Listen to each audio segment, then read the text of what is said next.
suck your mum, suck your mum. Yeah, I said suck your mum. Oh my God, of course.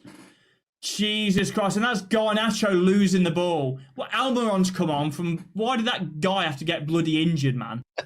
Imagine being a Man United fan and wishing and hoping that, is it Target stays on? That's our only chance. We really are in the mud. By the way, people, smash like button, subscribe to the Football Terrace, turn on those bell notifications as well. Let's get back to it. Christ. You could just tell he wasn't expecting anything different. 1-0 down. This should be 1-0. What a goal by Newcastle. This is a sarcastic clap. I mean, that is just a knife through butter. You know, It was. United defensively there, you may as well get a Tesco meal deal. It'd do a better job. It's like snails on holiday. It's... What? I don't even understand. The snails, but the Tesco meal deal. I don't get it, Marky. I don't get it, Goldbridge. I don't know what it means. Header away, Maguire. Oh my God! How dare you! Man, give it a rest for fucking once, man. Give it a rest. Stop it, man. I shouldn't even laugh at my own club, but it literally is cathartic. It's completely cathartic. Can you just bloody just give us a half where we're not an absolute shambles, man? Please. Just a half of football. Wasn't booked. I think he'd have put a tackle in. Goal! Fucking hell! Why are you shocked? It's 2-0, and it's an absolute cracking goal. I don't know who it is. It's Hall. I mean, that's just a worldie. Absolute worldie. You know, we should have took Hannibal off 10 minutes ago. He can't put a tackle in because he's on a yellow card. Spot on there. It's still one of the decisions again from yesterday regarding Ten Hag, which infuriated me. We lost our intensity when both him and Casemiro got booked. We couldn't press as hard. We couldn't hurry them as much. And look, they were the better team. They were always going to win, I felt. But it was just another mistake in the catalogue of errors that man keeps making. And again, he won't put a tackle in because he's on a yellow card. And this time it's an absolute worldie. And I tell you what, we hoped tonight to put a cat amongst the magpies instead of the pigeons. Well, the magpies are killing the cat.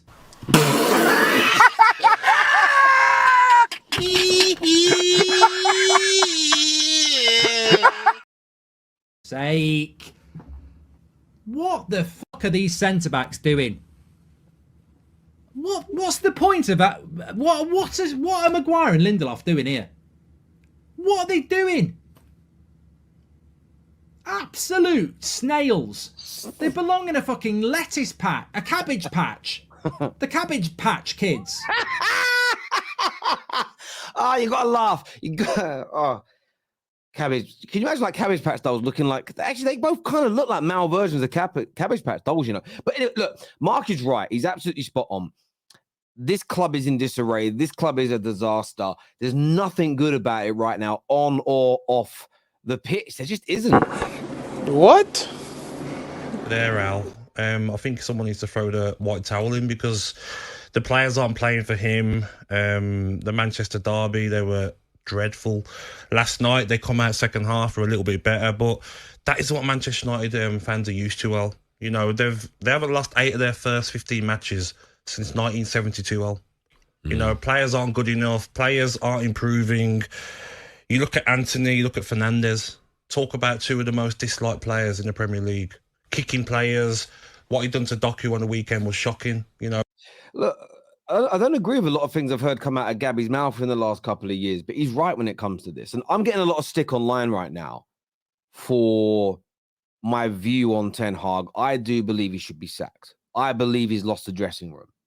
I don't believe he can turn this round, whether the Glazers stay or tomorrow morning by some miracle, brand new owners that every Man United fan is behind come in and clear out the entire boardroom, clear out all the toxicity. I still don't think he can turn this round.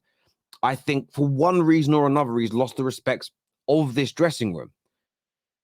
And this is where Man United fans, in my opinion, and I don't want to sound condescending, but we've got to have layered thinking. more than one element can be right at the same time. And of course, I'm fervently behind the Glazer out movement. I've been Glazer out since I joined. I've took real tangible action now for the past 5 to 6 years. I've boycotted the club in every financial capacity. I gave my season tickets up. I don't buy kits for myself, my kids. I don't give them a penny of my money financially. And I believe that is the way to force them out. But that doesn't mean that Ten Hag should stay. That doesn't, I understand the notion, the logic behind back the manager and break the cycle. But that only works if the dressing room is playing for that manager, and they're not. And until there's new owners, or until I believe the people running the club are going to break that cycle, I can't get behind it. It's a pipe dream. It's a pipe dream that just saying support the manager is going to fix us. It's not. He will get sacked in the end. He'll get sacked in the end. And for me, it's just better. We're better off doing it now, so we can at least maybe in the short term generate a little bit of pride back this season, because Man United fans have got to move into reality and get out of, and I've been in this place a long time myself, of hope. Oh, maybe this time it's different. Maybe this signing will work. Maybe this manager, we can break the cycle with him. Nothing is changing at this club until the Glazers relinquish power over the sporting and the football element of the club, either by complete sale, part sale, whatever it may be. Until they're not involved anymore, until new people are in from top to bottom, nothing is going to change. So when I'm talking about the manager being sacked, genuinely, in my heart of hearts, this is me just saying it's a short-term fix. I know it's a short-term fix, but we don't have enough of our fan base ready to do what's required to get the Glazers out. Therefore, stop laboring under this illusion that backing the manager will break a cycle. It's not. He's lost the dressing room. It's clear for all of us to see the patterns are the same at the end of the Jose era and end of the Oli era. And it's painful to see it, considering only 6, 7, 8 months ago, we were winning a trophy. Things look good at the football club. But as a lot of us stated back then, if the Glazers went with this foundation that Ten Hag built, we were moving forward. But they're still here. They are staying for the foreseeable future. And of course, things have collapsed. And maybe, just maybe, if we keep going through managers, each time we'll pick up another chunk of Man United fans willing to do something tangible to force these parasites out of our football club. So again, just because somebody wants the manager sacked, don't take a tweet for theirs as their overarching fault on the football club, because that's being a reductionist. Talk to them, have a conversation. We all know the Glazers are the biggest problem, but that doesn't mean, in my personal opinion, that Ten Hag should stay. And that honestly does just break my heart.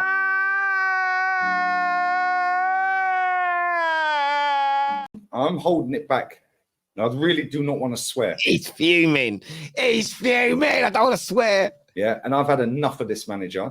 I've had enough of these players. I've had enough of this fan base telling me, oh, bigger fish to fry. They're spinning that crap again. Yeah. I've seen that. I've got a backlink on this 100%. I've seen the bigger fish, that maybe not the phrase, but I've seen people say it don't matter. Of course it matters. It's a trophy. There's now more pressure on winning the others. It means your fringe players are not going to get as many games. And it's another trophy that you have not added to your trophy collection. Bigger fish to fry. We didn't fry any. I fried more fish today on the beach with my sea bass, yeah, than this got fried for the last 4 years. Sub to the channel. Big up to everyone who watched the watch along. Make sure you sub to Lee Reacts. Appreciate all of you. Big up to everyone in that watch along. And like I said at the start of that game, before the game even kicked off in the hour build up, yeah, my watch along would be more entertaining than that rubbish. That midfield was an absolute disgrace. Absolute disgrace. Goalkeeper, cool. You've been our goalkeeper for 2 years. Number one for 2 years. Cool. Ben White. Ben White. Sorry, mate. What are you doing? What are you doing? You're marking 2 of your own players. The goalkeeper's wiping out our centre-back, and there's only 2 players of West Ham anywhere near him. And you're flicking that in your own net. It was almost like he meant it. What are you doing? But then, don't worry. No problem. No drama. No problema. Yeah, no drama. No problema. No pasa nada. No problema. Oh, that's a great new word. No problema. I love it. No problemo. Yeah, cool. No drama. We got Eddie in the room, innit? Because he's so pumped after his hat trick. Yeah. Kai Havertz after the pity penalty. Blah, blah, blah, blah, blah, blah, blah. Reece Nelson with 5 million deposited in his bank account and 100 grand a week. Yeah. Oh, we're retaining our youth. Yeah. How about go and get me better players, mate? How about that? Yeah. How about that? Fabio Vieira playing in a 3-man midfield with Kai Havertz and Jorginho. Yeah, that was weak. And you actually think that is as weak as Nat's piss? When that lineup came out, I was like, cool, the back line's pretty much our best back line, apart from Saliba. But no drama. Yeah, killed the myth tonight. Well, maybe it didn't actually. You can play a left-footed centre-back on the right. Maybe it didn't. Maybe it didn't because we lost 3-1. Yeah, but either way, your manager, the manager you've been telling me I'm in the mud for, I'm a flip-flop and I'm a rat. Where is my rat? Let me get my rat. Yeah, where's my rat? What's he getting out here? Yeah, the rat is back, mate. Flip-flops on rat. the rat. Thought he was yeah? going to get thanked. That is my rat. Thought he was going to do an ISO speed. Cool. Eddie up front, cool, fair enough, he scored that trick. But if you're dropping Declan Rice because he's the only decent midfielder we have and you don't want to get him injured, then why are you not dropping Eddie then? Because we ain't got another striker. So why are you saving Rice? Fair enough, Saka dropped, benched, sat down, rested. You can say benched, dropped, rested, however you want to do the Fuming, isn't he? mental gymnastics, cool. Whatever makes you happy, innit? Yeah, Trossard, cool. Eddie, cool. But you look at that 3 in midfield. Why is El Neni and Rice not playing that game? El Neni. Do you agree with did you agree, not with Mark, with Lee here around the midfield? Was that the biggest mistake from Mikel Arteta last night? In the title of his video, he spoke about sacking the manager now. Lee is fuming and he's angry. And he has called out in this Arsenal fans that are saying they don't really care too much. Let's take a little look.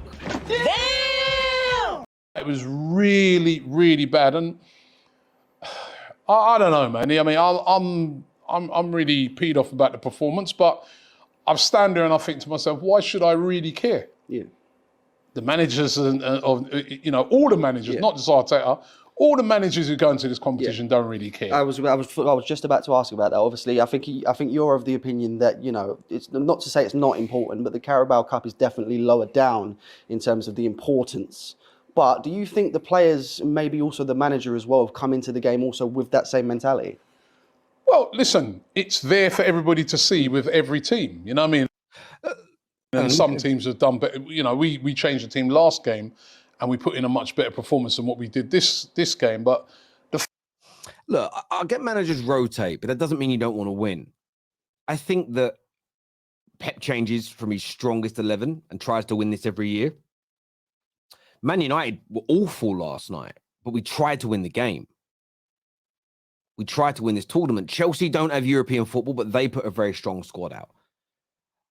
I think that the problem that Arsenal have is that especially when it comes to this competition and maybe the FA Cup, because the fans and because a lot of people very close to the club have pushed this narrative for a little while now that the cup competitions don't matter, you plant that seed of doubt or at the very least that excuse into the players that this doesn't matter. We don't need to win tonight. It's not overly important for the club. And I don't think that's the right attitude. £700 million into a project with 1 trophy in 4 years when you're a big Arsenal football club.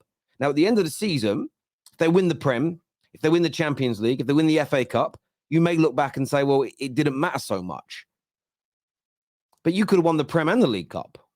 You could have won the Champions League and the League Cup. Then it's 2 trophies in a season, which you might boil it down to and go, listen, no other team might do that. You might have the best season in England and you added 2 trophies to your cabinet. And I think that needs to be the focus of football fans. So listen, love and respect Robbie a lot personally, but I think fans absolutely do have to care. They have to care about this tournament. They just do. He's won them their first trophy in so many years. He done a great job for them. They said he should have gone to a big club. I will counter that. He should never have gone to a small club. Let's go! Come on! He means West Ham are a small club and he shouldn't have gone there. Well, that's not what he said. He said he shouldn't have gone to a big club. He shouldn't have gone to... I don't get it.